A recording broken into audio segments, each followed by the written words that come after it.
Thank you, Giverson. Human rights defenders are warning that there may be a well-calculated scheme to derail the ongoing campaign against female genital mutilation.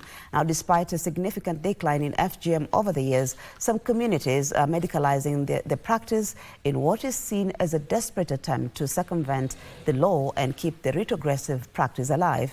And as Sarafina Robi now reports, questions abound as to whether FGM can indeed be eradicated by the year 2030 in the wake of this new challenge.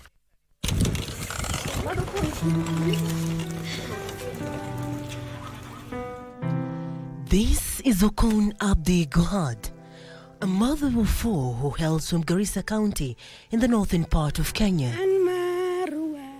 Behind her singing are sad reflections of undergoing FGM at a tender age of 3 years old. I have undergone FGM while I was very young, at tender age of 3 years, and I'm also a polio survivor.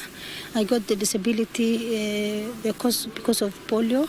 Being disabled due to polio, her family will distance itself from her. When I was young and growing in that boarding school, I thought I don't have parents, I don't have relatives, because I have been there alone. Nobody visits me in boarding school. Her story mirrors that of other disabled girls at her native home. Walikuwa wanafichwa huko ndani, wanaambiwa wazazi wanasema hawa kwa vile hawatembei hawaendi mahali, wao ndio walikuwa kwanza wanafanyiwa sana hiyo ukeketaji, na haikusema kwa dini, na si lazima saizi hiyo ukeketaji iendelee kwa community yetu. Giving birth was an uphill task for Okon. Ukiwa unapata periods ni shida, ukiwa unazaa ni shida, tena after ukizaa pia kuna mashida nyingi unapitia.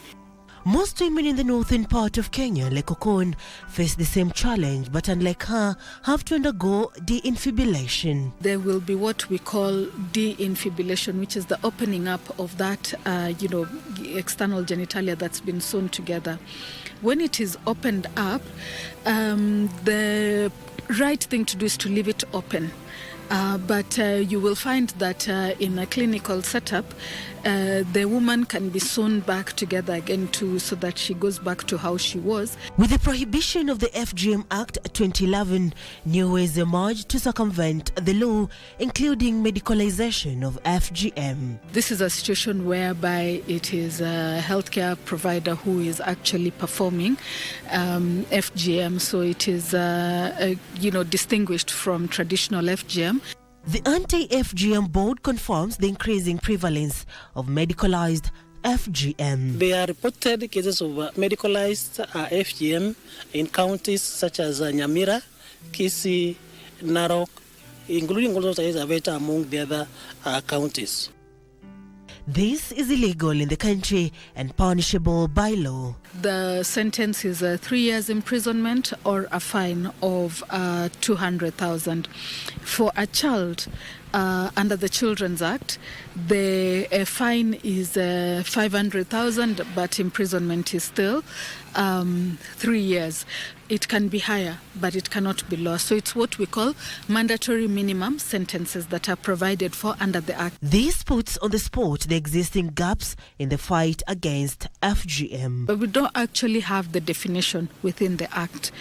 But it's also a challenge that we just have one blanket sentence. There's no healthcare provider who is trained to cut. So what they're doing is very unprofessional, it's unethical. With the goal set to eradicate FGM by 2030, the anti-FGM civil society organizations are at the forefront of ensuring this is attained. Bring together about 82 organizations as we speak who are now members of this network. The network gives the survivors a safe space to come and talk about themselves, to come and discuss issues that have been affecting them. Last week kule Meru kuna wasichana bado pia walikuwa wanapelekwa kufanya ukeketaji. Kwa hivyo hili ni jambo ambalo bado linaendelea hapa Kenya, na kupitia muungano huu itakuwa rahisi kwetu kuweza kuhamasisha jamii. Kama sisi new generation, si pia tunafaa tukuwe na our own kind of means, our own cultures. So why don't you now leave the other cultures in Zimbabwe and to embrace this new one and to come na zile new?